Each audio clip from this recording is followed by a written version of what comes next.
Dalam Tuhan, kita siapkan hati kita mau datang menyembah Tuhan.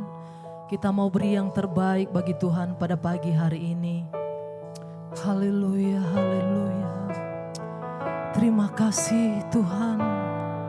Terima kasih buat kasih yang telah Kau beri bagi kami.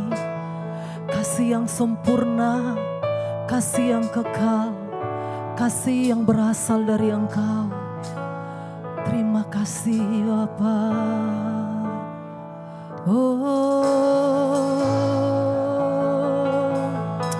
Haleluya. Ora lama syandara lama yara lama. Kasih yang sempurna telah ku terima darimu, bukan karena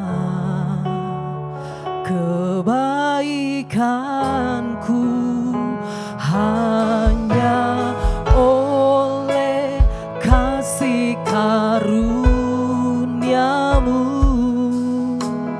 Kau pulihkan aku, layakkanku untuk dapat memanggilmu Bapa.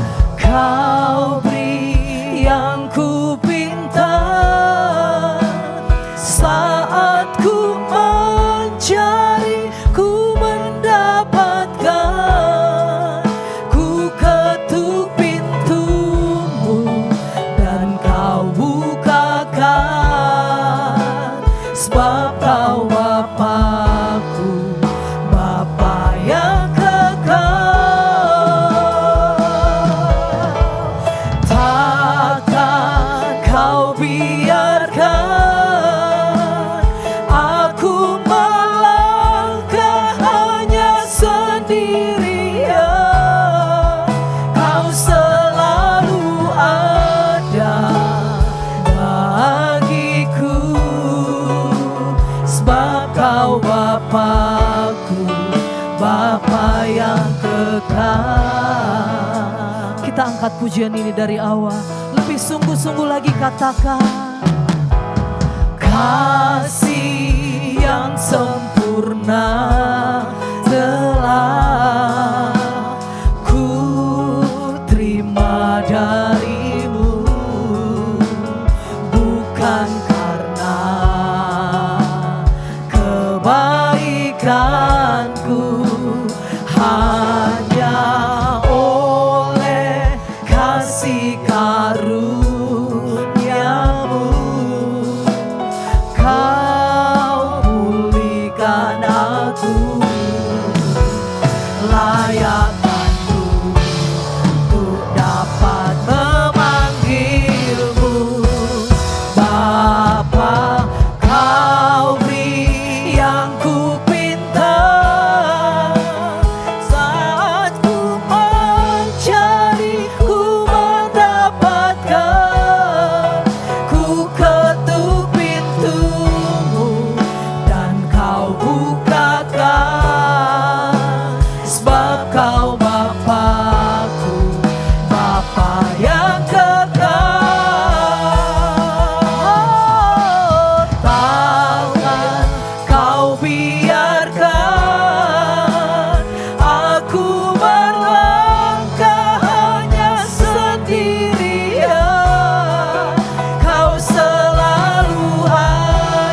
kekal.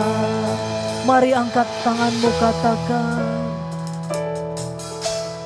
Kau beri yang ku pinta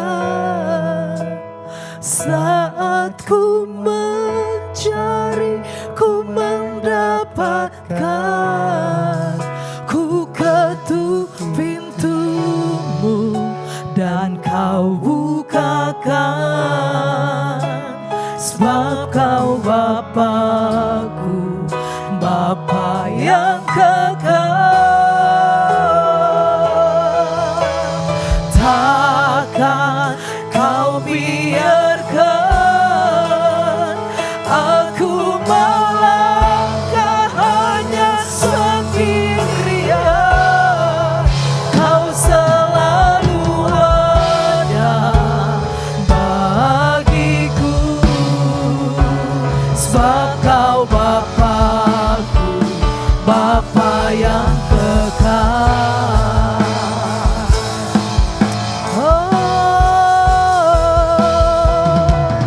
Kau beri yang ku pinta saat ku mencari, ku mendapatkan. Ku ketuk pintumu dan kau bukakan, sebab kau Bapa-Ku, Bapa yang kekal. Takkan kau biarkan aku melangkah hanya sendirian. Kau selalu ada bagiku, sebab kau Bapa-Ku, Bapa yang kekal. Kau selalu ada bagiku, sebab kau Bapa-Ku, Bapa yang kekal. Kau selalu ada bagiku, sebab kau Bapa-Ku, Bapa yang kekal. Haleluya, haleluya. Mari kita sembah. Haleluya. Kami sembah Kau Tuhan. Engkau Bapa yang baik, Kau Bapa yang kekal. Mari angkat suaramu, sembah Dia. Angkat suaramu, puji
berarti, Kau jadikan berarti.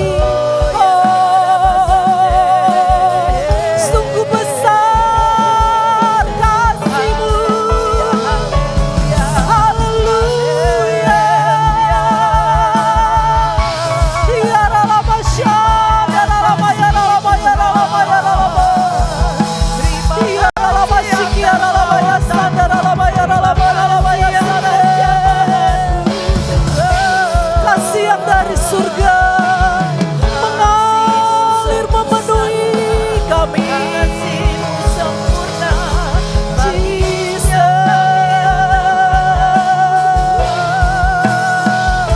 Terima kasih buat kasih-Mu Tuhan. Terima kasih buat cinta-Mu bagi kami Bapa.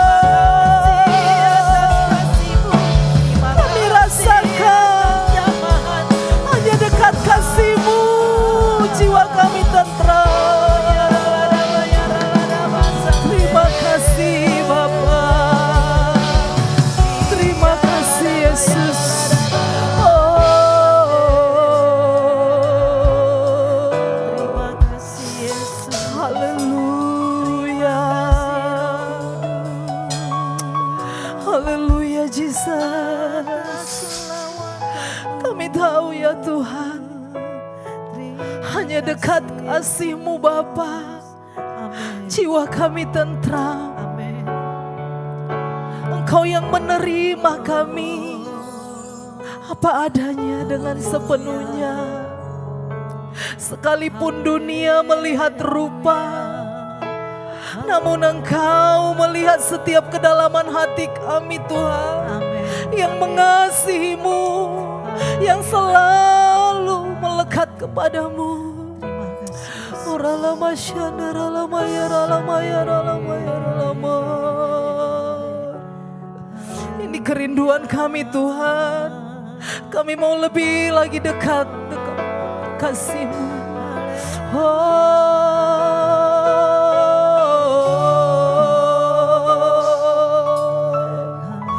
Haleluya.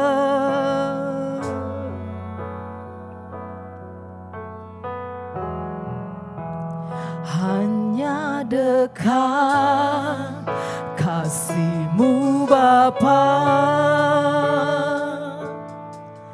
jiwaku pun tentram. Engkau menerimaku dengan sepenuhnya. Walau dunia melihat rupa, namun Kau memandangku sampai ke kedalaman hatiku. Tuhan, inilah yang ku tahu, Kau mengenal hatiku jauh melebihi semua yang terdekat sekalipun. Tuhan, inilah yang ku mau, Kau menjaga hatiku supaya kehidupan memancar senantiasa. Ini kerinduan kami Tuhan. Hanya kasih-Mu Bapa, jiwaku pun tentram. Engkau menerima namaku dengan sepenuhnya. Walau dunia melihat rupa, namun kau memandangku sampai ke kedalaman hatiku.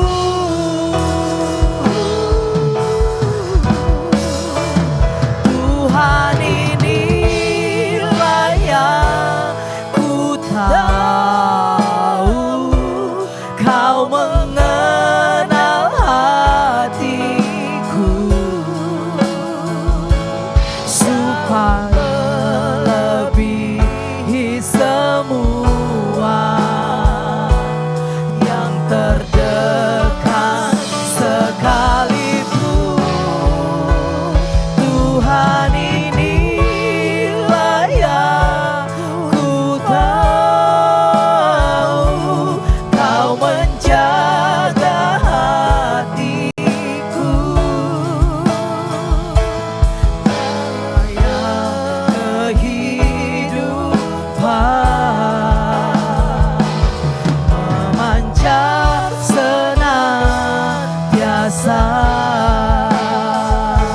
supaya kehidupan, supaya kehidupan,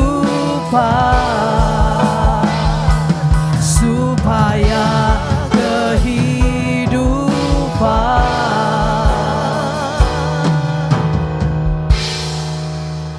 memancar senantiasa. Haleluya. Berikan sorak-sorai bagi Allah kita. Haleluya. Haleluya. Terima kasih Tuhan. Terima kasih Bapa. Biarlah kasih-Mu memancar dalam setiap kehidupan kami. Biarlah kasih-Mu terus hidup dalam kehidupan kami. Haleluya. Biarlah kasih-Mu, Bapa, kami tahu kasih-Mu Tuhan. Kasih-Mu tiada terukur. Kasih-Mu tiada duanya. Begitu luasnya kasih-Mu Bapa. Haleluya.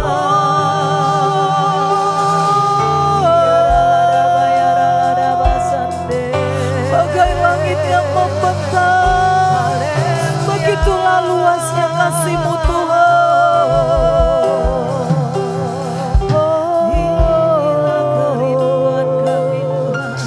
Terima kasih Tuhan. Lebih dalam dan lebih dalam lagi. Bagaikan langit yang membentang, begitu luas kasih Tuhan, tiada terhitung pertolongan-Mu dalam hidupku.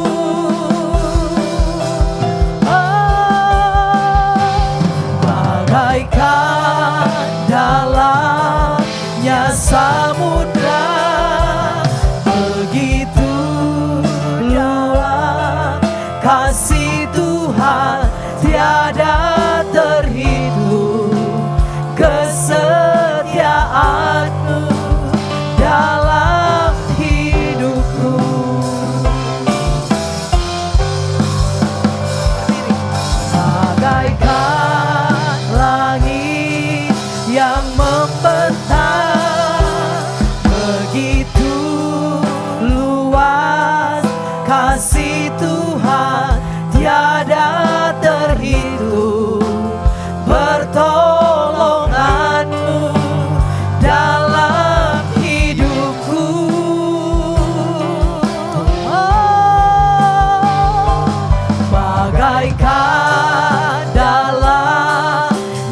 samudra, begitu luas kasih Tuhan tiada terhitung, kesetiaan-Mu dalam hidupku.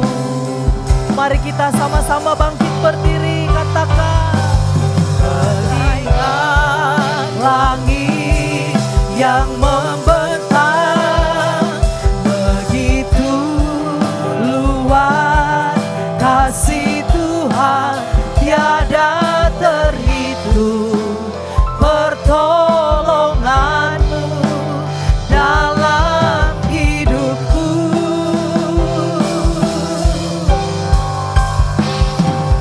Bagaikan dalamnya samudra, begitu dalam kasih Tuhan tiada terhitung, kesetiaan-Mu dalam hidupku.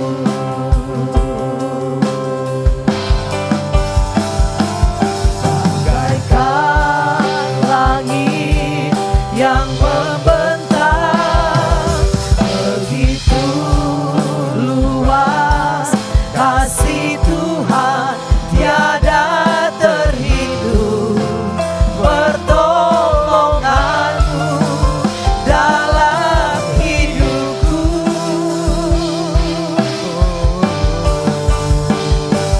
Bagaikan dalamnya samudra, begitu dalam kasih Tuhan tiada terhitung, kesetiaan-Mu tiada terhitung, pertolongan-Mu tiada terhitung, kesetiaan-Mu dalam hidupku.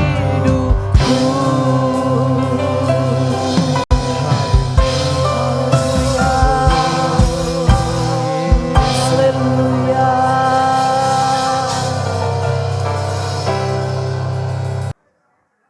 Puji nama Tuhan. Bapak Ibu, kita akan mendengarkan firman Tuhan. Sebelumnya kita bersatu dalam doa. Terima kasih Tuhan, terima kasih Roh Kudus. Berkesempatan pagi hari ini kami kembali bersyukur kepada Tuhan, di mana kami sudah memuji menyembah-Mu.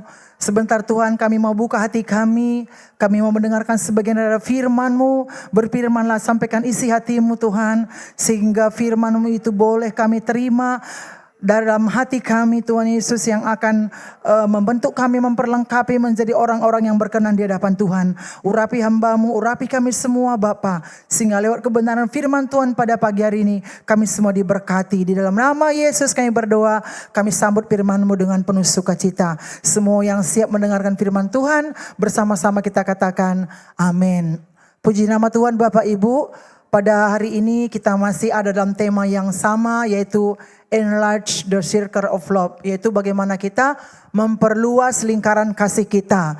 Nah, lingkaran kasih itu berbicara tentang bukan hanya orang-orang sefrekuensi saja ya. Kita mengasihi bukan antara hanya orang-orang yang seiman, bahkan sahabat dekat. Tetapi Bapak Ibu, kita harus bisa memperluas lingkaran kasih kita. Mungkin itu keluar daripada teman-teman yang sefrekuensi dengan kita. Artinya di luar dari orang-orang yang mungkin itu tidak sesuai dengan hati kita gitu. Nah, Bapak Ibu, berbicara tentang kasih, kasih itu adalah suatu kata yang sangat simpel tetapi sangat sulit untuk mempraktekkan. Tetapi kita bisa melakukan kasih, kita bisa memperluas lingkaran kasih kita ketika kasih Allah memenuhi kehidupan kita. Amin. Kita akan membaca satu ayat di dalam 2 Petrus 1 ayat yang ke-7.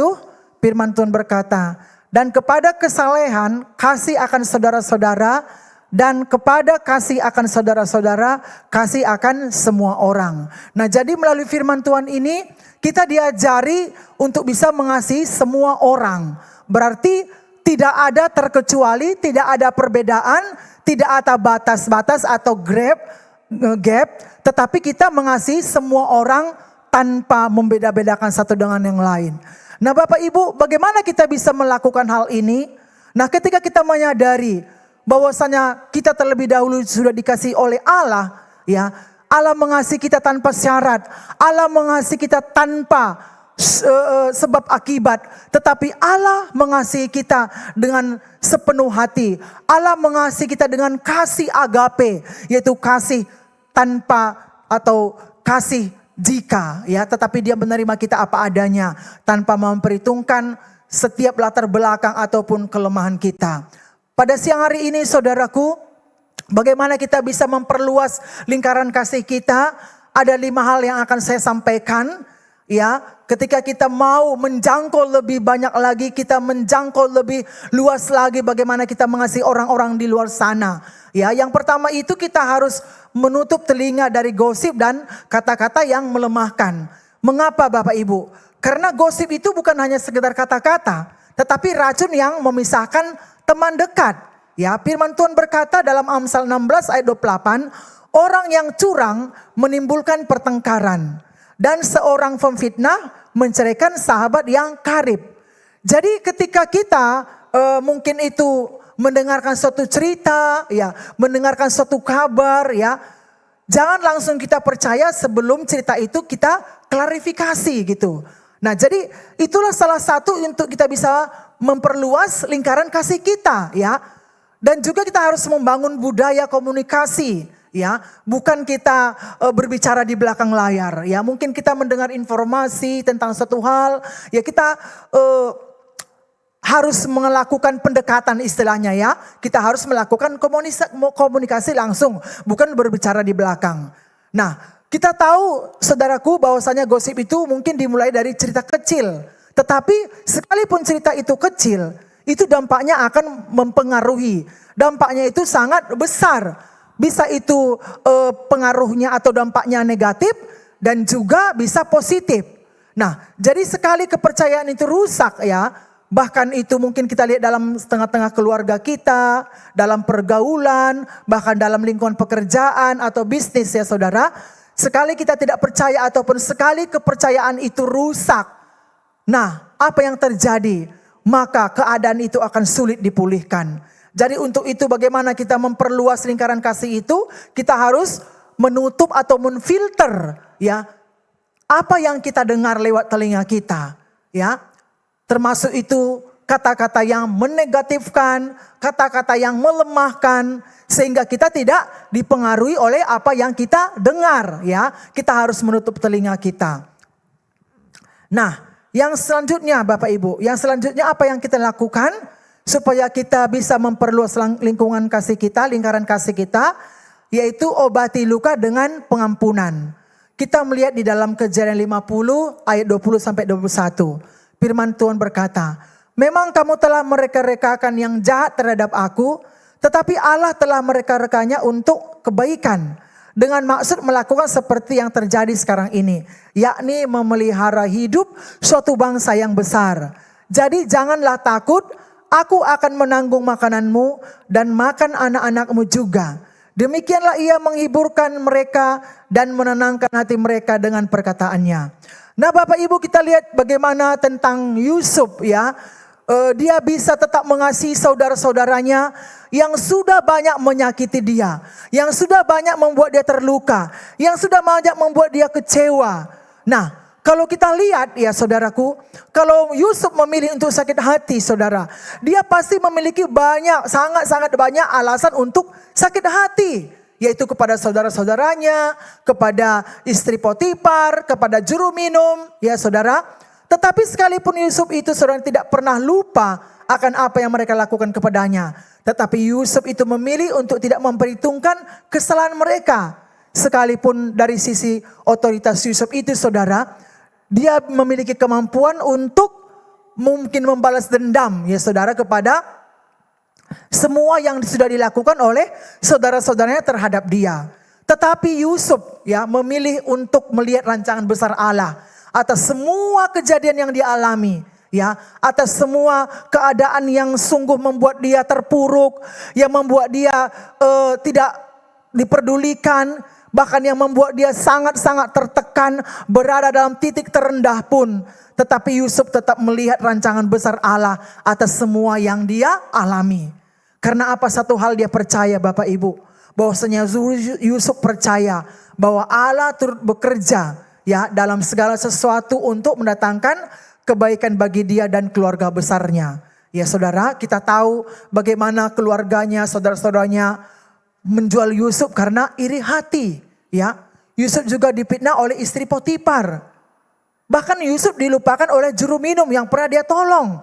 Ya, ada pengkhianatan, ada juga ketidakadilan, dan ada proses panjang yang menyakitkan dirinya secara pribadi. Saudaraku, tidak semua yang terjadi dalam hidup kita itu adil. Tetapi satu hal yang pasti, saudaraku, semuanya ada dalam kendalinya Tuhan. Karena apa? Kita tahu satu hal, bahwasanya Tuhan bekerja dalam segala hal untuk mendatangkan kebaikan bagi orang-orang yang mengasihi Dia. Nah, ini alasan Yusuf untuk bisa tetap merangkul saudaranya, tetap mengasihi orang-orang yang sudah mengkhianati dia, saudara. Ya, dia mengobati luka-luka yang ada dalam dirinya melalui pengampunan, ya saudara. Jadi pengampunan itu bukan berarti melupakan, ya. Yusuf tetap mengingat, tetapi memilih untuk tidak memperhitungkannya, karena dia tahu Tuhan itu lebih dahulu mengampuni dia, ya. Saudara yang terkasih, pengampunan itu bukan artinya mungkin kita melupakan begitu saja, tetapi kita harus memilih untuk tidak memperhitungkan, karena kita tahu satu hal, bahwasanya Tuhan itu lebih dahulu mengampuni kita, saudaraku, ya. Sebab ada lagu katanya, sejauh timur dari barat kau membuang dosaku. Nah, kalau udah Allah melakukan hal itu kepada kita tanpa memperhitungkan segala pelanggaran kita, Dia mengampuni kita apa adanya, Dia menerima kita apa adanya. Nah saudara, apa yang terjadi saat ini di sekeliling kita? Mungkin kita banyak Tuhan perhadapkan dengan orang-orang yang membuat kita sakit, yang membuat kita kecewa, mungkin yang membuat kita terluka. Tetapi satu hal saudara, bagaimana kita bisa melepaskan pengampunan ketika kita memiliki kasih Allah, ketika kita menyadari bahwa Allah lah yang terlebih dahulu mengampuni kita, sehingga saudara kita bisa menerima orang apa adanya, yaitu tentunya ketika kita sadar bahwasannya Allah terlebih dahulu sudah mengampuni kita. Jadi orang yang mengampuni itu bukan artinya orang itu lemah, saudara, ya. Orang yang mengampuni tidak lemah, tetapi yang memandang rencana Tuhan jauh lebih besar dari hidupnya, gitu ya. Jadi ketika kita memilih mengampuni, sebenarnya kita sudah membebaskan diri kita, yaitu dari belenggu masa lalu yang menghambat kemajuan kita. Nah, Bapak Ibu, mengapa banyak sekali kita dapati dia dikatakan sudah orang Kristen, tetapi dia selalu tidak memiliki upgrade dalam hidupnya. Dia tidak mengalami kemajuan dalam hidupnya. Kenapa? Karena dia selalu ditarik oleh masa lalu. Dia belum berdamai dengan masa lalunya, Bapak Ibu. Artinya dia belum melepaskan pengampunan terhadap setiap hal-hal yang membuat dia mungkin terluka pada masa lalu, yang menghambat kemajuannya. Sehingga sekalipun dia sudah sekian lama menjadi orang Kristen, bahkan dia sudah terjun dalam pelayanan, tetapi saudara, hidupnya tidak mencapai suatu titik yang dia inginkan. Hidupnya menjadi terhambat untuk bisa maju, karena dia belum bebas, ya. Dia masih terbelenggu dengan masa lalu. Untuk itu, mari kita mengampuni, Bapak Ibu.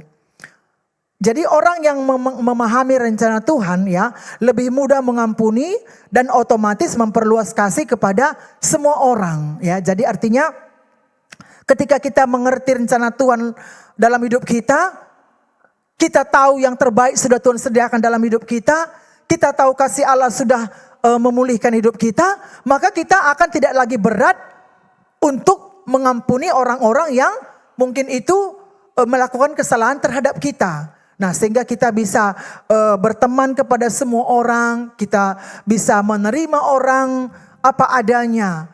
Karena saudara, kita tahu rencana Tuhan itu lebih indah. Karena kita tahu saudara kasih rencana Tuhan itu yang terbaik dalam hidup kita. Amin. Nah, yang ketiga, bagaimana kita bisa memperluas lingkaran kasih kita, yaitu keluar dari relasi yang toksik atau yang tidak sehat. Nah, keluar dari relasi yang tidak sehat bukan berarti membenci orangnya. Itu adalah untuk menjaga jiwa kita, saudara, ya. Bahkan menjaga iman kita dan hubungan kita kepada Tuhan supaya tetap terjaga. 1 Korintus 15 ayat 33, firman Tuhan berkata, pergaulan yang buruk merusak kebiasaan yang baik. Jadi tanpa kita buka Alkitab, saudara yang kasih, ya kita tahu bahwasanya pergaulan yang buruk itu bisa merusak kebiasaan yang baik. Sekalipun kita, saudara yang kasih, sejak dari awal ya kita hidup di dalam keluarga yang baik-baik, ya saudara, keluarga yang takut akan Tuhan. Tetapi ketika kita ingin selalu bergaul dengan orang-orang yang mungkin hidupnya di luar Tuhan, mungkin hidupnya lebih terikat di dalam keduniawian, ya saudara, mungkin hidupnya kumpulan orang tersebut adalah suka menggosip. Lama-lama saudara, kita akan seperti mereka, kita akan tersalur, kita akan terpengaruh begitu Bapak Ibu. Jadi untuk itu perlu kita menjaga pergaulan kita. Artinya bukan kita nggak bisa bergaul dengan semua orang, tetapi kita perlu harus menjaga. Kita perlu memfilter ya siapa teman-teman kita bergaul ya. Seperti pepatah berkata, kalau kita suka bergaul dengan orang yang kurapan, maka kita akan menjalar kurapnya ya. Tetapi kalau kita suka bergaul dengan orang yang penuh urapan, maka saudara kita juga akan menjadi orang-orang yang dipenuhi dengan urapan Allah. Amin. Nah, Yesus mengajarkan kita untuk mengasihi ya, tetapi bukan berarti membiarkan diri kita terus disakiti dalam lingkaran yang tidak sehat. Ya. Yesus berkata, "Kebaskan kakimu dan tinggalkan mereka." Ya, ini ada kecualinya, yaitu kecuali keluarga inti. Kita harus bergumul untuk pemulihan. Jadi bedakan mengampuni dengan bertahan ya. Mengampuni itu kewajiban, tetapi tidak berarti kita harus bertahan dalam lingkaran pergaulan yang tidak sehat atau toksik ya saudaraku. Nah, jadi inilah yang firman Tuhan katakan, kita harus mengkebaskan kaki kita. Ya, kita harus meninggalkan mereka. Tetapi kita juga tetap ada di dalam topik-topik doa kita untuk keselamatan mereka ya saudaraku. Nah, jadi batasi diri dari lingkungan yang toksik, artinya kita harus kurangi intensitas komunikasi. Artinya kita harus jaga jarak. Kenapa? Karena lama-lama kita akan bisa menjadi terpengaruh ya, sehingga yang keluar dari mulut kita ya semuanya kata-kata yang melemahkan atau bisa dikatakan toksik ya saudara. Untuk itu kita harus menjaga jarak ya. Tegaskan batas dengan jelas, artinya berkomunikasi seperlunya saja. Ya, jadi kita harus tahu apa-apa saja yang harus perlu kita ucapkan ya saudaraku, sehingga kita tidak bisa terpengaruh oleh orang-orang yang ada dalam lingkungan toksik tersebut. Ya, jangan merasa bersalah karena memilih hubungan yang sehat. Artinya itu untuk menjaga iman kita ya. Dan juga menjaga orang lain tidak berdosa ya. Libatkan pemimpin rohani sebagai kanselor, dan batasan bukan tembok kebencian, tapi batasan adalah perlindungan diri dari orang yang melemahkan. Nah, sehingga ketika kita membatasi diri kita ataupun kita menjaga pergaulan kita, saudaraku, kita itu sebenarnya melindungi diri kita dari orang-orang yang melemahkan gitu. Jadi keluar dari relasi yang toksik bukan berarti gagal mengasihi. Tetapi itu merupakan bentuk kasih kita kepada diri sendiri, kepada orang yang toksik tersebut, dan juga kepada Tuhan.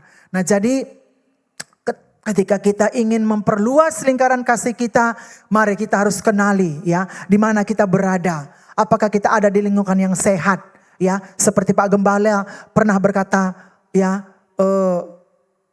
siapa teman ngopimu? Nah, jadi kita harus lihat siapa teman-teman kita, apakah dia itu mendukung kita atau melemahkan kita. Ya, artinya jangan salah Bapak Ibu, artinya bukan kita nggak mau bergaul dengan mereka, tetapi kita harus jaga jarak. Amin.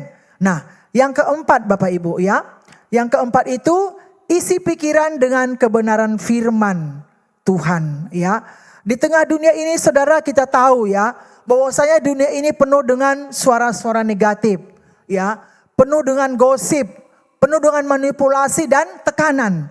Tetapi satu hal kita bersyukur bahwasannya firman Tuhan adalah filter rohani yang menjaga hati kita, jati ya. Jaga hati supaya kita jamu. Ketika kita bisa menjaga hati kita, maka kita akan bisa menjaga mulut. Ya saudara, sehingga apa yang keluar dari mulut kita itu adalah hasil dari apa yang ada dalam hati kita, saudara. Sehingga perkataan kita itu adalah perkataan-perkataan yang positif. Perkataan yang memberkati. Perkataan yang menguatkan. Bukan yang melemahkan. Bukan yang mengecewakan. Atau bukan yang menyakiti. Jadi firman Tuhan adalah antigores terbaik bagi hati kita. Ya. Oleh sebab itu, Bapak Ibu, isilah hati kita dengan kebenaran firman Tuhan. Nah, bagaimana kita sering sekali terhambat ya untuk melakukan kasih. Bagaimana kita bisa mengaplikasikan kasih kita kepada orang lain, kepada lingkungan kita. Bagaimana kita bisa memperlebar lingkaran kasih kita, saudara. Kenapa kita susah melakukannya? Karena saudara, sering sekali pikiran kita, hati kita bukan diisi dengan firman Tuhan. Mungkin hati kita itu sudah penuh. Sehingga ketika Allah mau mencurahkan kasih-Nya kepada kita, saudaraku, hati kita sudah penuh. Pikiran kita sudah penuh. Apa yang memenuhi pikiran kita? Sehingga kita sulit berbuat kasih. Sehingga kita masih melihat perbedaan-perbedaan satu dengan yang lain. Sehingga kita selalu ingin menjudge atau menghakimi orang-orang lain. Sehingga kita terhambat. Sehingga kita susah untuk memperluas lingkungan kasih kita, saudara. Ya, karena pikiran kita sudah penuh. Penuh dengan apa? Penuh dengan pikiran-pikiran yang negatif. Penuh dengan pikiran-pikiran yang mengecewakan. Hati kita penuh dengan amarah. Hati kita penuh dengan kebencian. Hati kita penuh dengan kekecewaan. Dengan luka batin. Hati kita penuh dengan akar pahit, iri hati, kesombongan. Sehingga saudara yang kasih, kita tidak gampang, kita merasa susah untuk mengalirkan kasih itu kepada sekeliling kita. Sehingga kasih Allah itu menjadi terhambat Bapak itu mengalir dalam hati kita. Karena hati kita sudah penuh. Karena hati kita sudah kita isi dengan hal-hal yang negatif. Pikiran kita sudah kita isi dengan hal-hal yang negatif. Bukan dengan firman Tuhan. Saudara, pada siang hari ini saya rindu sekali. Mari kita isi pikiran kita dengan firman Tuhan. Firman Tuhanlah satu-satunya ya, yang akan memfilter, yang akan memberikan kita kekuatan, yang akan memampukan kita untuk bisa memperluas kasih kita kepada semua orang. Sehingga ketika seseorang itu kita dapati dalam hal terpuruk, kita enggak menjudge mereka, kita enggak menghakimi mereka, tapi kita bisa merangkul mereka. Amin. Tidak ada lagi batasan-batasan, ya. Ekonomi yang tinggi dan lemah ataupun sedang. Saudaraku, tetapi kita bisa merangkul semua orang karena pikiran kita, karena hati kita sudah dipenuhi dengan kasih Allah, sudah dipenuhi dengan firman Tuhan. Karena firman Tuhan itu adalah Allah sendiri yang berbicara. Amin. Nah, jadi ketika hati kita, ketika pikiran kita hanya kita isi dengan firman Tuhan, saya yakin percaya, maka kita akan bisa memperluas kasih kita kepada semua orang. Tanpa kita melihat status, tanpa kita melihat perbedaan, tanpa kita melihat latar belakang saudaraku yang terkasih. Dan dimanapun kita berada, orang lain merasa damai sejahtera ketika kita ada di sana. Amin. Karena apa? Karena kita itu membawa damai bagi mereka. Karena kehadiran kita itu membawa sejahtera bagi orang-orang yang kita temui. Kenapa hal itu bisa terjadi? Ketika hidup kita, ketika hati kita saudara, sudah dipenuhi dengan firman Tuhan. Tentunya firman Tuhan itu adalah kebenaran yang sejati ya saudaraku. Sehingga kita akan bisa menuntaskan amanat agung sesuai dengan tema kita di tahun ini ya. Dengan kasih yang kita miliki ya saudaraku. Dengan pengampunan yang kita miliki. Dengan firman Tuhan yang ada dalam hati kita. Kita bisa melayani setiap jiwa-jiwa. Kita bisa melaksanakan amanat agung sesuai dengan yang diperintahkan Tuhan bagi kita. Amin. Nah, yang kelima, saudaraku yang terkasih, bagaimana kita bisa memperluas kasih kita. Yang kelima adalah kelilingi diri kita dengan komunitas yang membangun iman. Nah, di saat hati kita sedang lemah, ya mungkin kita mengalami kejenuhan, ya mungkin kita tergoda, ya terluka, ya godaan yang terbesar adalah menarik diri kita. Padahal justru di masa seperti itulah kita paling butuh komunitas rohani, ya yang akan bisa menguatkan iman kita, ya. Kita lihat komunitas rohani itu yang membangun iman kita, contohnya FC, ya Saudara. Nah, ketika kita mengalami hal yang terpuruk mungkin ada dalam suatu titik jenuh, ya, mungkin dalam keadaan iman kita lemah, apa yang harus kita lakukan? Mari kita bergabung dalam komunitas iman yang membangun. Mari kita setia di dalam persekutuan-persekutuan doa, Saudara. Karena kita semua manusia tidak ada yang sempurna, ya. Kita memiliki satu titik jenuh dalam hidup kita. Kita ada saatnya lemah, ya Saudara. Untuk itulah kita memerlukan satu dengan yang lain, ya. Tentunya di dalam komunitas rohani yang sehat gitu ya.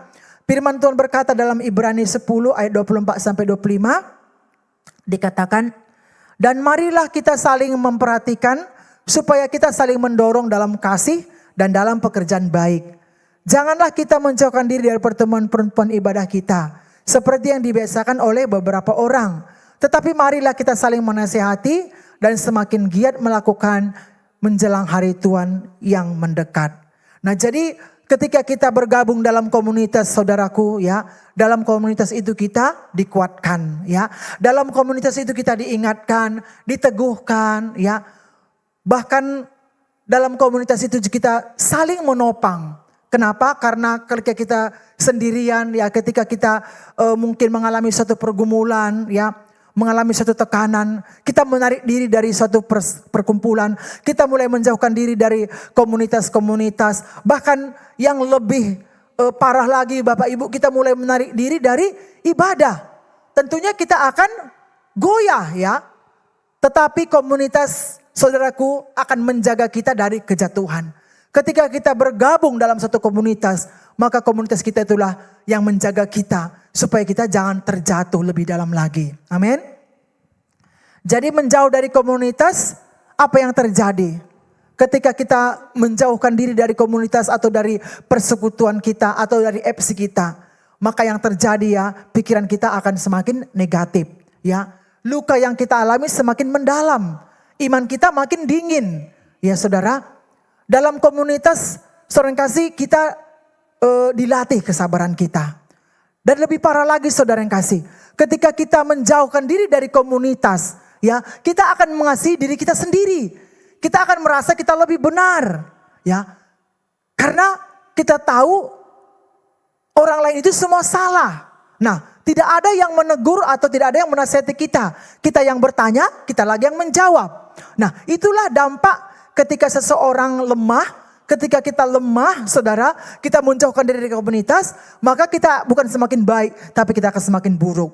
Tetapi ketika kita terus setia dalam komunitas, apapun yang terjadi, saudara, maka disitulah kerendahan hati kita dibentuk, ya.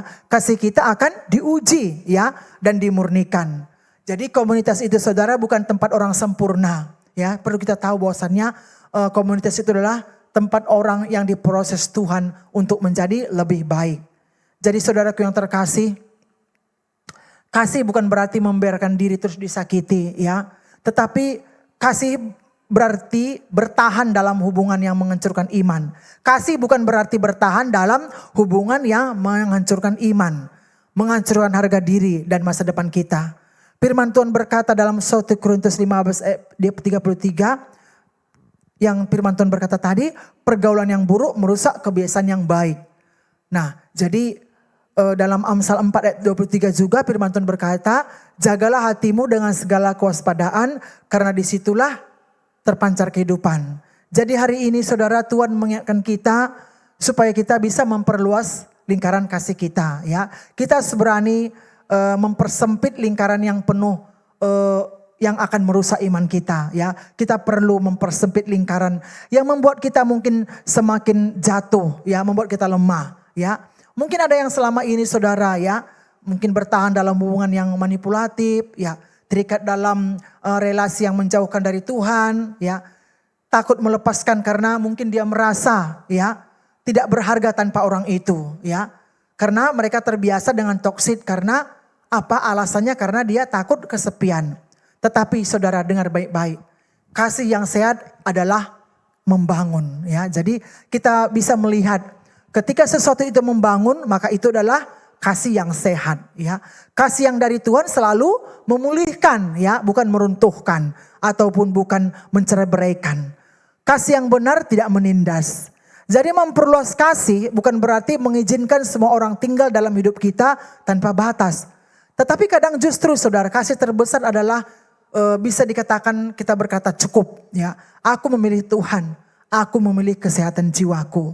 Nah, jadi di sini perlu keberanian untuk melepaskan hubungan yang tidak sehat, ya. Perlu pemulihan hati dari luka relasi, ya. Perlu hikmat, ya. Kita perlu hikmat dari Tuhan untuk menetapkan batasan sehat dalam pergaulan kita. Nah, jadi Bapak Ibu, melalui firman Tuhan ini kita diajari beberapa hal bagaimana kita bisa memperluas lingkaran kasih kita. Ketika kita mampu saudara untuk menutup telinga kita dari kata-kata yang melemahkan, ya saudara, kita bisa mengobati luka kita melalui pengampunan yang kita berikan kepada semua orang, ya saudara. Dan kita juga bisa keluar dari relasi yang toksik yang tidak sehat. Demikian juga saudara, kita isi pikiran kita dengan kebenaran firman Tuhan, dengan hati kita juga dengan kebenaran firman Tuhan, ya saudara. Sehingga kita juga bisa dikelilingi dengan komunitas yang membangun. Saya percaya ketika hal ini kita lakukan, maka kita akan bisa memperluas lingkaran kasih kita. Sehingga hidup kita akan bisa Tuhan pakai lebih maksimal lagi untuk melaksanakan amanat agung. Amin.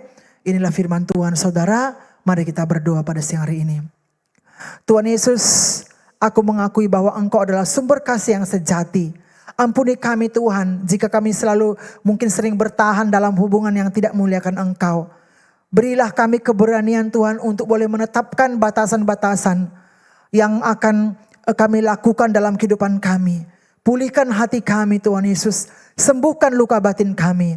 Ajar kami Tuhan mengasihi dengan benar. Bukan dengan ketakutan. Tetapi dengan hikmat dan kebenaran. Sehingga Tuhan Yesus hidup kami senantiasa boleh memberi dampak yang positif.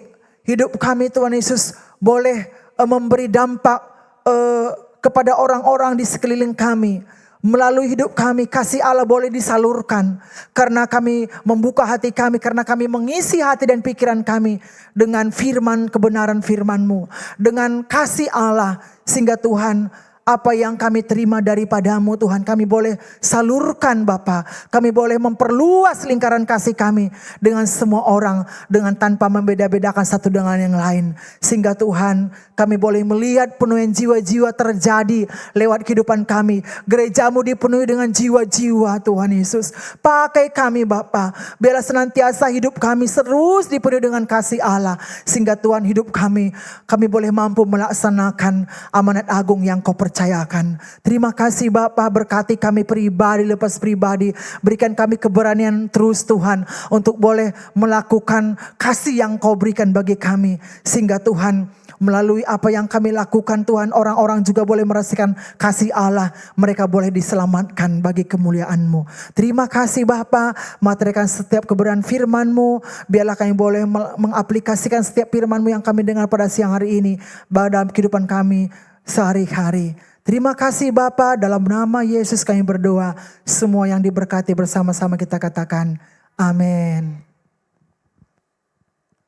Haleluya.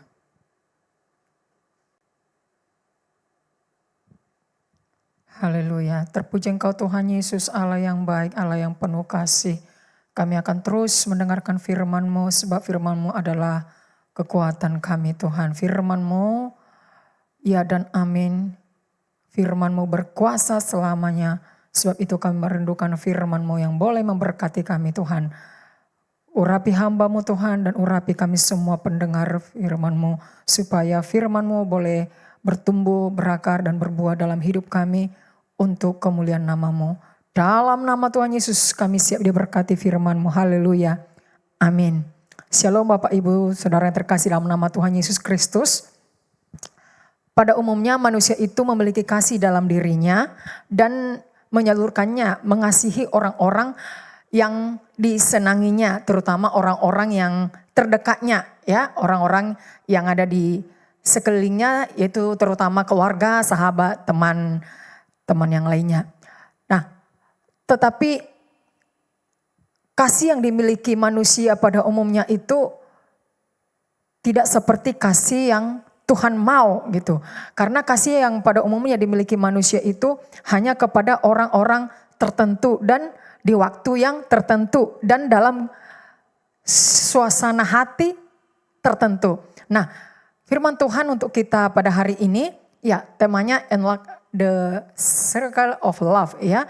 Kita boleh memperbesar lingkaran kasih kita ya, memperbesar komunitas kita untuk kita dapat mengasihi satu dengan lain, untuk kita dapat menyalurkan kasih yang sempurna yang sudah kita terima dari Tuhan Yesus.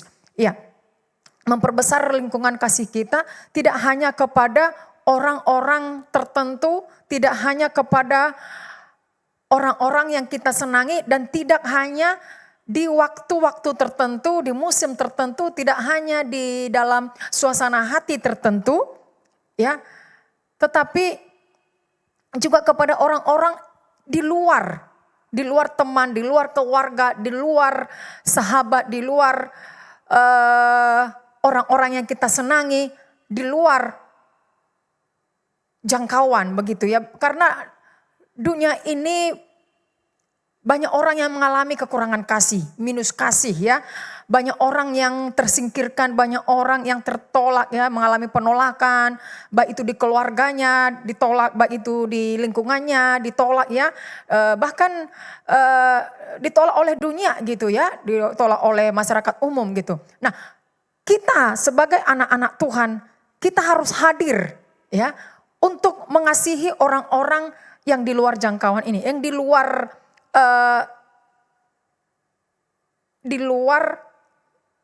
teman-teman kita, di luar keluarga kita. Maksudnya kita harus hadir mengasihi, menjangkau orang-orang yang tersingkirkan ini, ya, orang-orang yang mengalami penolakan ini, sehingga semua orang bisa mengalami, merasakan dan mengakui bahwa Allah itu ada, bahwa Allah itu adalah kasih. Baik, mari kita baca firman Tuhan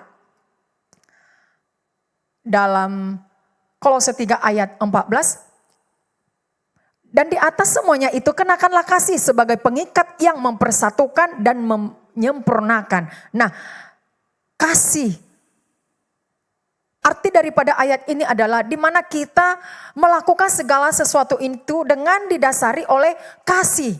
Ya, jadi apapun yang kita lakukan, baik itu kita lakukan untuk Tuhan, baik itu kita lakukan untuk sesama, itu didasari dengan kasih. Nah, kalau sudah didasari dengan kasih, tentu apapun yang kita perbuat pasti perbuatan yang baik.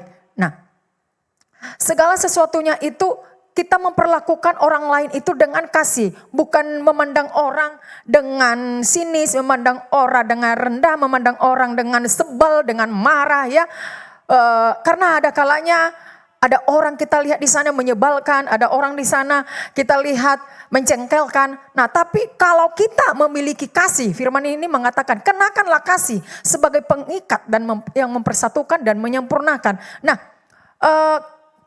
kalau ada kasih dalam diri kita, kita mengasihi orang-orang yang mencengkelkan.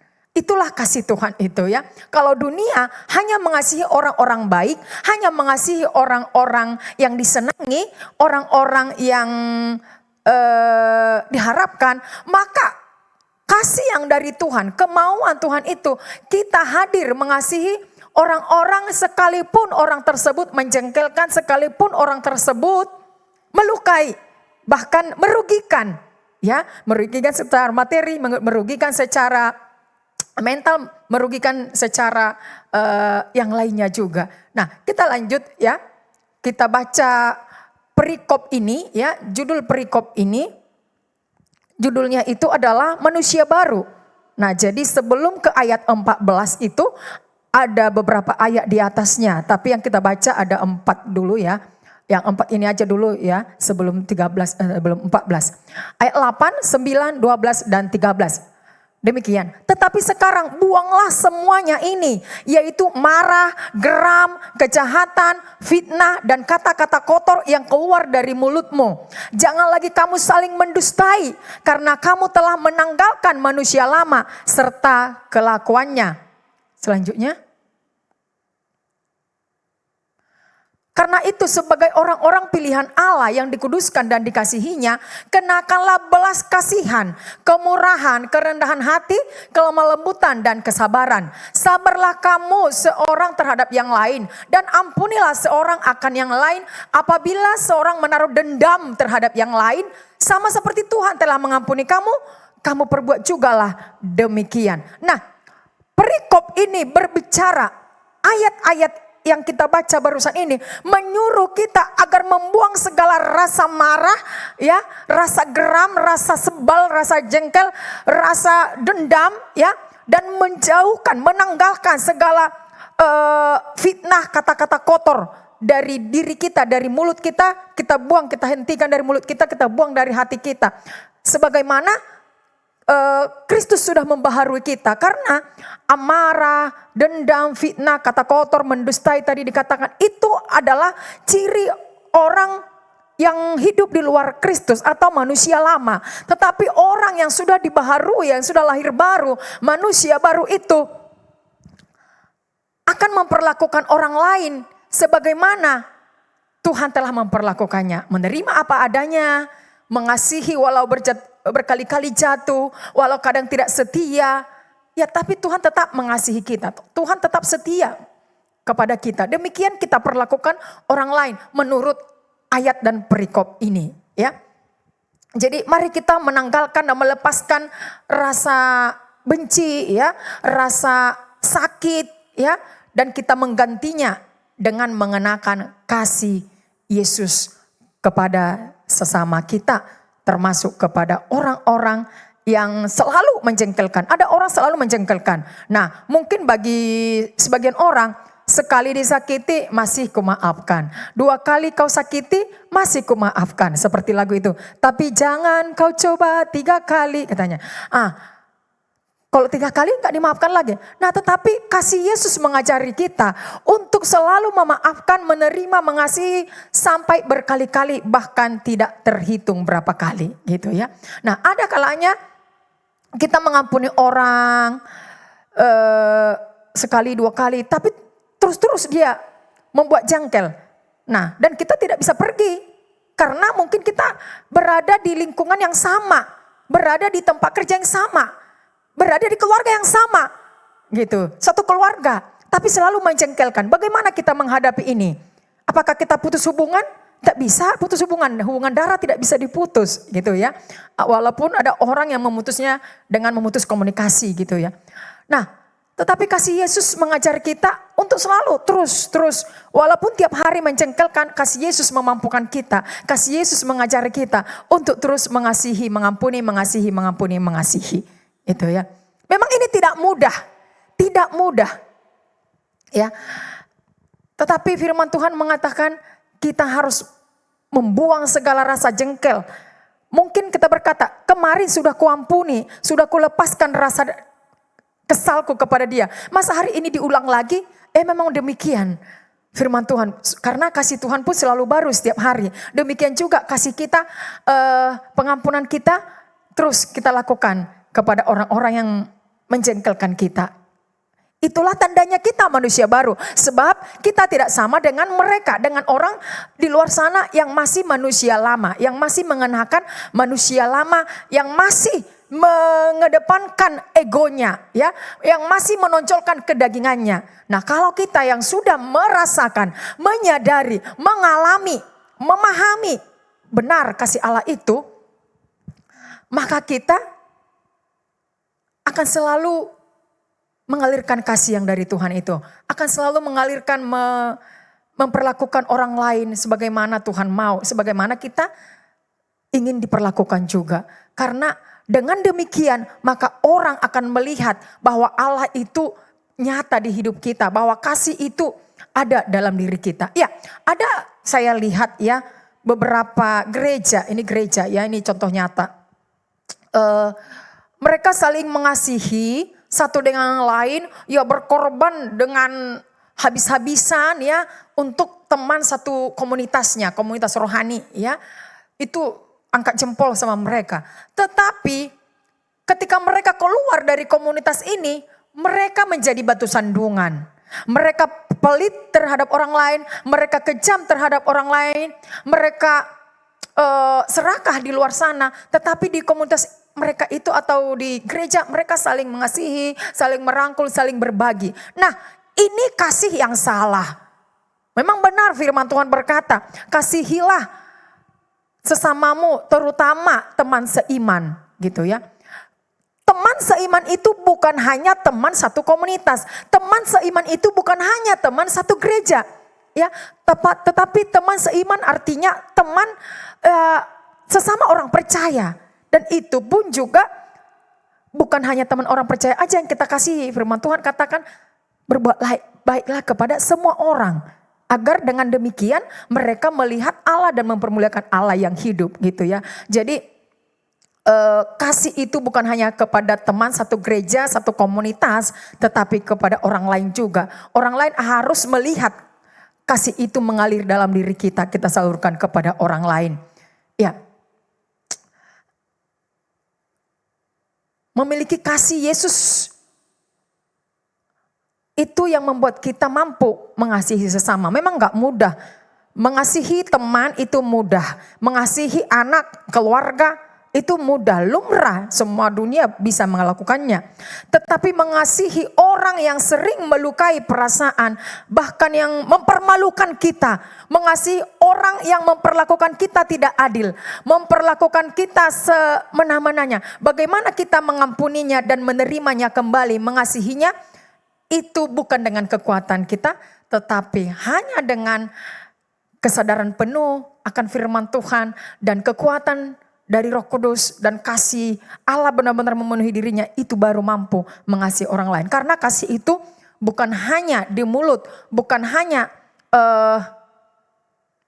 dirasakan, tapi juga dilakukan. Bukan hanya dirasa, tapi dilakukan. Bagaimana kita berbuat baik kepada orang yang telah melukai kita. Memang gak gampang ya.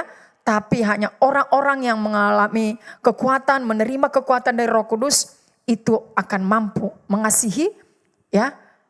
Orang termasuk mengasihi yang pernah mengkhianati kita, memfitnah kita ya. Gak gampang ya.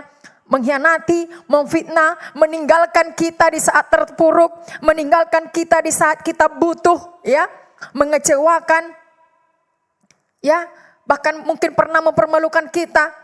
Tapi itulah mulianya kasih Yesus yang kita miliki. Kita dituntut, kita diminta untuk bisa mengasihi orang-orang tersebut. Nah, kalau orang pada umumnya, walaupun orang Kristen banyak yang begini.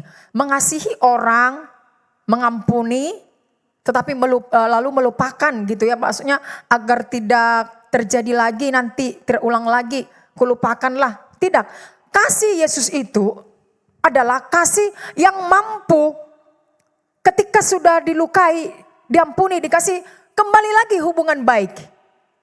Kembali lagi bersapa baik, bertegur sapa dengan baik. Nah, ini dia baru kasih yang mulia gitu ya. Bukannya begitu kita disakiti lalu ya dengan proses kita ampuni lalu kita atur jarak. Tidak, kepada teman, kepada keluarga. Tetapi kita harus mampu berteman dengan dia dengan baik lagi. Itulah mulianya kasih yang Tuhan ajarkan kepada kita. Ya. Selanjutnya.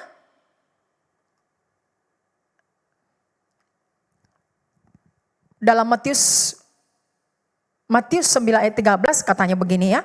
Jadi pergilah, pelajarilah arti firman ini. Yang ku kehendaki ialah belas kasihan dan bukan persembahan. Karena aku datang bukan untuk memanggil orang benar, melainkan orang berdosa. Nah, yang Tuhan kehendaki adalah belas kasihan. Persembahan itu perlu, sangat perlu ya. Tetapi yang sangat penting itu, yang jauh lebih penting dari persembahan adalah belas kasihan. ya, mengasihi orang-orang berdosa, termasuk orang-orang jahat, orang-orang yang memperlakukan kita tidak baik, ya. Ya, kalau mengasihi orang-orang yang hanya setengah-setengah jahat mungkin masih mampu. Tapi bagaimana mengasihi orang yang benar-benar merugikan kita? Itu perlu kekuatan ekstra dari Tuhan, ya. Ya, ada banyak orang tiba-tiba baik, ya. Tapi kebaikan belum tentu didasari oleh kasih. Tetapi kasih itu sudah pasti berbuat baik. Nah, kenapa saya katakan demikian? Apalagi ketika menjelang pemilu itu banyak orang yang tiba-tiba jadi berbuat baik, ya. Di mana-mana gitu, ya. Terjadi perbuatan baik. Bahkan ada kadang satu keluarga menerima kebaikan demi kebaikan dari berbagai partai, ya. Ayahnya, ibunya menerima dari sana, anaknya menerima kebaikan dari sana gitu, ya. Baik itu berupa benda maupun berupa uang gitu, ya. Bahkan ada yang sampai satu orang itu 500.000. Jadi satu keluarga itu mereka ada 6, ya. Jadi bisa sampai 3 juta, ya. Satu keluarga. Wow, luar biasa. Tapi itu bukanlah kasih. Itu hanyalah kebaikan kebaikan musiman, ya. Saya katakan kebaikan musiman. Karena hanya di musim itu. Setelah lewat itu udah gak ada lagi itu, gitu. Nah, yang Tuhan mau kita mau mengasihi itu bukan di satu musim tertentu atau di keadaan tertentu, tetapi di segala musim, ya. Oke, kita lanjutkan di dalam Galatia 6 ayat 10 dikatakan, karena itu selama masih ada kesempatan bagi kita, marilah kita berbuat baik kepada semua orang, tetapi terutama kepada kawan-kawan kita seiman. Nah, jadi selama masih ada kesempatan, berarti selama kita hidup di dunia ini, kita berbuat baik, kita mengasihi, bukan di musim-musim tertentu. Ya, selanjutnya lagi dalam Amsal 19 ayat 17 dikatakan, siapa menaruh belas kasihan kepada orang lemah, memiutangi Tuhan yang akan membalas perbuatannya itu. Nah, jadi seperti Yesus, kita lihat, ya, Yesus itu jarang dekat kepada raja-raja, pemimpin-pemimpin. Tapi yang banyak itu kisah yang kita baca itu adalah Yesus dekat dengan orang-orang lemah gitu, ya. Kepada orang-orang yang tertolak, kepada orang-orang yang tersingkirkan, ya. Termasuk perempuan Samaria, termasuk kepada wanita yang pernah dirasuki 7 roh, ada berapa roh itu, ya. Kepada orang buta, kepada orang bisu, kepada janda yang anaknya meninggal itu, lalu dekat kepada si Zakeus, ya, orang yang dibenci orang itu, orang yang ditolak, ya. Tetapi Yesus mendatanginya. Kenapa?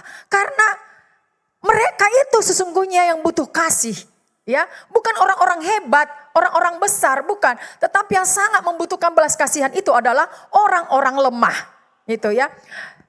Firman Tuhan katakan ketika kita menaruh belas kasihan kepada orang-orang yang lemah ini, itu artinya kita sedang memiutangi Tuhan, yang dimana Tuhan berhutang kepada kita dan suatu saat akan dibalaskannya kepada kita. Selanjutnya lagi juga ada dalam Roma 12 ayat 20.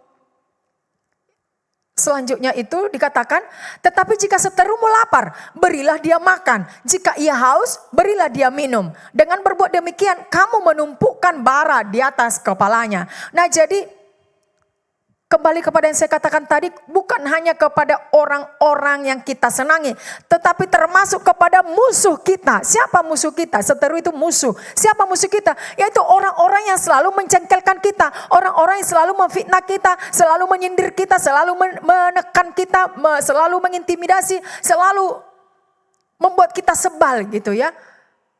Firman Tuhan katakan, berbuat baik kepada mereka, kalau lapar dikasih makan, kalau haus dikasih minum. Dengan berbuat demikian kamu menumpangkan bara di atas kepala. Dengan demikian dia akan sadar bahwa segala dosa-dosanya selama ini tidak kita perhitungkan, melainkan kita balas dengan kebaikan. Yang dimana firman Tuhan katakan, kalahkanlah kejahatan dengan kebaikan. Jadi kalau kita juga membalasnya dengan kejahatan atau menjauh dari dia, maka tidak ada nilai plus kita.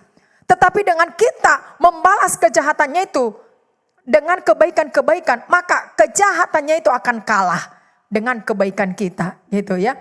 Jadi kita datangi orang-orang yang sudah pernah melukai kita, kita bawa sesuatu misalnya, mereka pasti akan malu sendiri ya.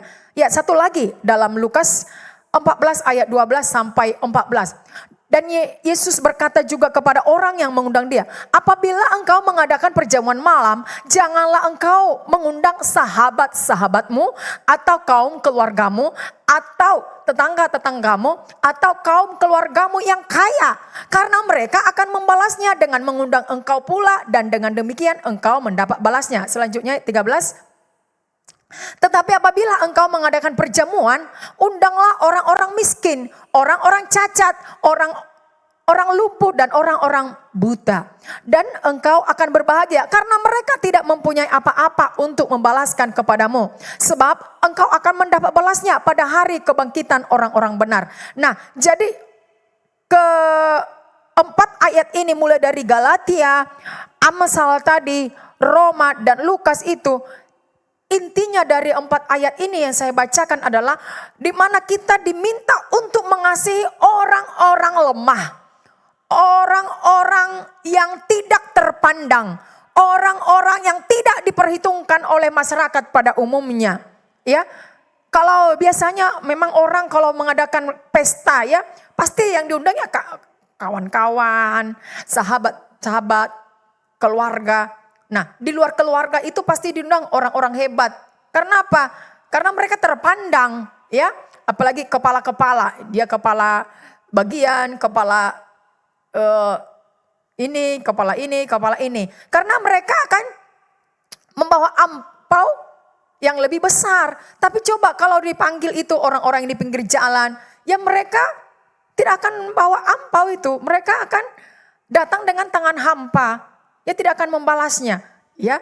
Jadi keempat ayat yang kita baca ini itu mengajari kita untuk mengasihi orang-orang yang terpinggirkan, ya. Karena dengan demikian kita nggak dapat apa-apa dari mereka. Yang ada adalah kita rugi dengan memberikan mereka makan gratis, ya, perjamuan yang lezat yang lain daripada hasil hari-hari. Karena namanya perjamuan pesta itu kan pasti lebih mewah makanannya, lebih banyak, lebih lezat lah. Nah, kita kasih kesempatan kepada orang-orang lemah. Maka dengan demikian, karena kita tidak menerima apa-apa dari orang yang kita undang itu, maka Tuhanlah yang membalaskannya lebih daripada balasan yang kita harapkan dari orang-orang kaya. Ya, orang-orang terpinggirkan ya. Jadi kalau saya pribadi juga ya, kalau melayani orang-orang ya tidak pernah mengharapkan PK ya atau amplop ya, apalagi melayani orang-orang yang direhabilitasi ya, karena saya juga mau melayani di sana ya. Ya tidak pernah berharap di sana orang-orang yang sudah narkobaan, orang-orang yang stres, depresi ya karena berbagai masalah gitu ya. Saya suka melayani mereka. Karena mereka itu orang-orang yang sudah jatuh dan sudah rusak. Nah, mereka membutuhkan kasih, mereka membutuhkan firman. Saya senang bertemu dengan mereka ya. Ada beberapa kali saya melayani orang-orang yang seperti itu. Dan saya merenungkan firman ini, iya ya. Ternyata orang-orang seperti ini yang sangat butuh firman ya.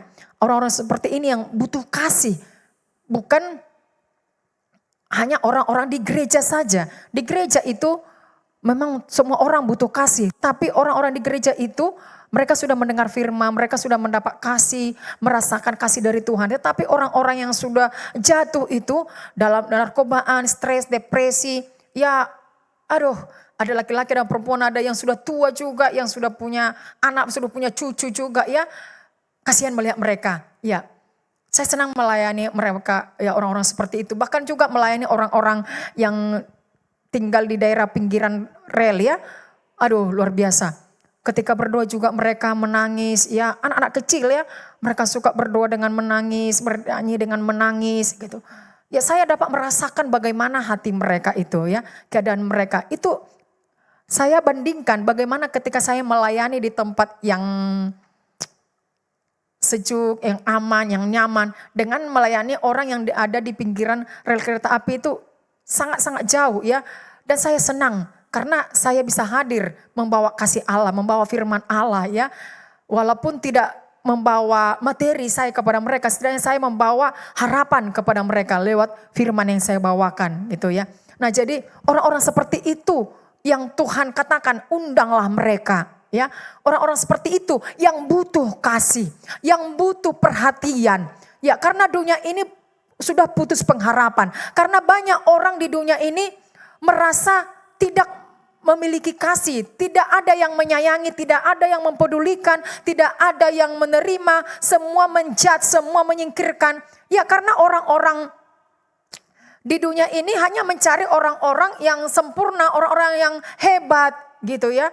Tetapi kasih Yesus itu mencari orang-orang berdosa. Ya selanjutnya mari kita lihat bagaimana kasih Yesus itu beda dengan kasih yang ada di dunia. Itu bisa dikatakan bertentangan ya seperti bertentangan ya. Atau istilah itu abnormal ya. Hidup abnormal menurut ukuran dunia. Berbeda dengan dunia itu maksudnya ya. Nah bisa saja bagi dunia itu sesuatu itu enak. Tapi bagi Yesus itu bertentangan gitu. Bagi Yesus itu bertentangan seperti tadi mengundang orang-orang kaya, sahabat-sahabat kaya gitu ya, pejabat-pejabat. Tapi bagi Yesus bukan seperti itu, justru orang-orang lemah, orang-orang miskin. Nah bagi dunia itu mungkin sesuatu itu hal lumrah ya kita pergi ke sana untuk supaya kita enak.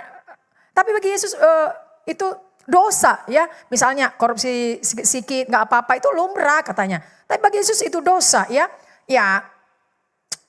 pacaran sebelum waktunya, menikah di luar nikah, misalnya hubungan ya misalnya itu lumrah sekarang bagi dunia gitu. Gosip dikit-dikit itu lumrah, tapi bagi Yesus itu dosa. Selanjutnya mari kita lihat bagaimana prinsip dunia dengan prinsip dunia ya versus prinsip kerajaan surga. Ya, kalau prinsip dunia itu balas kejahatan dengan kejahatan. Tetapi prinsip kerajaan surga itu kalahkan kejahatan dengan kebaikan. Dunia mengatakan bencilah musuhmu. Tetapi Yesus mengatakan kasihilah musuhmu. Dunia katakan balas. Yesus bilang ampuni. Dunia katakan nyawa ganti nyawa. Tetapi firman Tuhan katakan ditampar pipi kirimu, kasih pipi kananmu. Ini hal yang gak mudah sebenarnya ya. Lalu berbuat baik hanya kepada orang yang berbuat baik kepadanya. Tetapi firman Tuhan katakan berbuat baiklah kepada semua orang. Baik itu yang baik kepada kita maupun yang jahat. Lalu dunia itu membenci dan menghukum orang yang berdosa. Tetapi firman Tuhan katakan kita hadir untuk merangkul dan menolong mereka dari kejatuhan. Selanjutnya masih ada lanjutannya. Ya, dunia itu mencari orang-orang hebat, orang-orang yang sempurna, yang perfect ya. Tetapi kasih Yesus itu menerima orang apa adanya dengan segala kekurangannya, dengan segala keterbatasannya. Lalu dunia juga perhitungan, tetapi kasih Yesus itu mengasihi tanpa batas ya. Lalu dunia itu mengajari kita untuk menumpuk harta, tetapi prinsip kerajaan surga itu mengajari kita untuk menjadi saluran berkat bagi banyak orang. Nah, orang-orang yang berdosa, orang-orang yang jatuh itu pantas dihukum, ya tetapi bagi Yesus itu justru mereka layak dikasihi. Seperti perempuan yang kedapatan berzinah ya, di mana perempuan itu diarak atau dibawa oleh orang-orang banyak, masyarakat banyak dibawa kepada Yesus. Nah dia pantas dihukum, pantas dilempari dengan batu hingga mati, dirajam pakai batu. Pantas dihukum, tetapi Yesus katakan, ya dia diampuni, dia layak dikasihi. Itulah kasih Yesus. Nah orang-orang yang jahat itu, orang-orang yang mengalami kelainan juga ya. Dunia itu menolaknya, menyingkirkan orang-orang jahat. Tetapi kasih Yesus itu mencari orang berdosa. Itulah perbedaan prinsip kerajaan surga dengan prinsip dunia. Nah selanjutnya, coba mari kita lihat. Ini lumrah, banyak yang melakukan ini. Kepedulian terhadap para orang-orang di pinggir jalan atau pengemis ya. Dia kehilangan harapan dan dia juga sedang lapar. Lalu dikasih receh ya. Atau mungkin dikasih juga goceng 10.000 gitu ya. Setiap hari dia di sana di pinggir jalan atau di lampu merah ya. Tetapi kalau kita menyadari lebih dalam lagi memikirkan ini ini pemberian uang receh-receh ini, pemberian uang yang setiap hari ini kepedulian yang tidak mengubahkan pribadi dia, tidak akan pernah mengubah hidupnya. Kenapa? Walaupun kita kasih hari ini 1 juta atau berapapun, itu tidak akan mengubah hidupnya, tidak akan mengubah pola pikirnya, tidak akan mengubah karakternya, tidak akan mengubah kebiasaannya, tidak akan mengubah spiritnya. Karena apa? Besok akan datang lagi dia, lebih semangat lagi dia datang besok untuk mengemis, untuk meminta, untuk mengamen. Nah, tetapi yang Tuhan mau selanjutnya kita lihat, slide selanjutnya itu, kasih yang kepedulian yang mengubahkan itu adalah kepedulian yang berbuat sesuatu, bukannya sekedar memberi uang receh. Tetapi kepedulian mengubahkan itu adalah kepedulian yang bisa menerima dia apa adanya, mengajari dia, mengarahkan dia untuk berkarya sehingga dia tidak lagi menjadi orang yang selalu meminta-minta, tidak menjadi selalu mengemis setiap hari. Nah, ini kasih. Ini kepedulian yang mengubahkan pribadi seseorang. Dari pengemis, dari yang tidak punya apa-apa, tidak bisa berbuat apa-apa dan pola pikirnya itu ya selalu ingin dikasihani orang, Nah, kasih Yesus mengajari kita untuk berbuat sesuatu kepada dia, entah mengajari dia dengan firman Tuhan supaya dia menjadi berkat, bukan lagi meminta-minta. Ya seperti ini, dengan mengajari dia, mengarahkan dia untuk berkarya. Sehingga hidupnya diubahkan ya, hatinya, pola pikirnya itu, kebiasaannya tiap hari itu diubahkan. Ya. Nah, jadi kesimpulan dari firman Tuhan hari ini adalah bahwa kasih itu bukan hanya kepada sekelompok orang, melainkan kepada semua orang. Jadi kasih itu tidak membeda-bedakan suku, ras, ya, warna kulit juga ya, dan tidak membeda-bedakan agama ya, karena kepada semua orang tadi ya. Jadi yang ketiga, kasih itu bersikap baik dan berbuat baik ya, sikapnya yang baik, sikap ramah. Tadi kan kita baca dalam Kolose 3 ayat 8 itu, buang rasa geram, marah ya. Kita boleh marah kepada orang ya kalau salah, tetapi marah orang yang penuh kasih dengan marah tanpa kasih itu beda ya. Saya juga sering marah kepada murid saya ketika mahasiswa saya terlambat, saya pasti marah. Gak mungkin dong saya senyumin gitu. Saya marah, tetapi marahnya itu marah yang seperti apa gitu. Beda dia. Marah orang didasari kasih dengan marah benci itu beda. Marah didasari benci itu akan mengeluarkan kata-kata yang melukai, kata-kata kotor, kata-kata yang merendahkan, kata-kata yang membuat down. Tetapi orang yang marah karena dasari kasih, maka dia akan mengeluarkan kata-kata yang tegas memang kata-katanya. Tapi kata-kata yang mendidik. Kata-kata yang membawa dia kepada perubahan. Bukan kata-kata yang melukai perasaan yang membuat dia sakit hati. Bukan. Nah makanya saya juga ya ketika mahasiswa saya tidak siap tugas, datang terlambat. Lalu mereka punya alasan, saya marah. Marahnya bagaimana? Saya suruh dulu mereka berdiri beberapa menit. Sampai beberapa menit baru saya suruh duduk. Gitu, nggak langsung. Tapi saya ucapkan kata-kata bagaimana mereka supaya bisa berubah gitu. Bukan menjudge mereka pemalas atau menjudge mereka dengan kata-kata lain gitu ya. Jadi orang bisa kita bedakan orang yang marah itu karena benci atau karena kasih. Nah, kata-katanya itu mendidik, kata-katanya itu membukakan pola pikir kita, begitu ya. Jadi kita boleh marah, seperti Yesus juga pernah marah, tapi bukan marah-marah. Kita boleh marah, tapi kita lakukan itu dengan dasar kasih supaya seseorang ini bisa berubah ya dari kebiasaan buruknya. Nah, jadi segala sesuatunya kita lakukan dengan dasar kasih, bersikap baik dan berbuat baik, sikapnya tadi ya. Ya. Kembali pada yang tadi, belum selesai ya. Yang keempat itu adalah kasih itu harus diterapkan di setiap musim. Ya, bukan bermusim ya.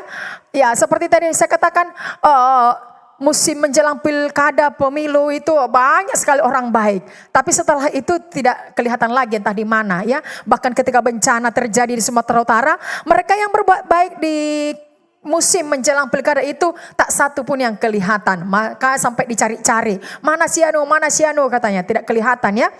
Bukan karena hanya di medsos gak kelihatan. Tapi memang korban-korbannya itu yang mencari-cari mana gitu. Nah jadi kita menerapkan kasih itu kepada semua orang dan di setiap musim, di setiap keadaan. Bukan mut-mutan ya. Nah memang kalau bulan-bulan Natal, kalau bulan-bulan Desember dan Februari itu banyak perbuatan baik kita rasakan, kita lihat ya. Hari ini khususnya hari Valentine ya.